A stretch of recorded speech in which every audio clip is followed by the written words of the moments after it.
તમે લખી રાખજો, બેરોજગારી, મોંઘવારી, આ બધા જે કેટલાક પ્રશ્નો છે સનાતન છે. એટલે એનો ક્યારેય દુનિયાનો કોઈ દેશ 0 ટોલરન્સ કહી શકાય એવો ઉકેલ લાવી શક્યું નથી, કોઈ દેશ. અમેરિકામાં આજ માથાકૂટ છે, બેરોજગારી, ન્યાય છે, ન્યાય ગરીબી છે. આપણે બધા ન્યુયોર્કના અને વોશિંગ્ટન ડીસી ના ફોટા જોઈને માનીએ છીએ કે આજ અમેરિકા છે. અમેરિકામાં ઝૂંપડપટ્ટી છે, ન્યાય ગરીબી છે, ન્યાય હિંસા થાય છે, બધું છે. એટલે કેટલાક પ્રશ્નો સનાતન છે.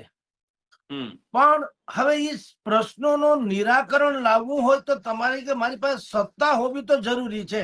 જો ચર્ચા કરવાથી એ મુદ્દો છંછેડાય ખરો, પણ તમારે કંઈક પલટાવવું હોય તો તમારી પાસે સત્તા હોવી જોઈએ.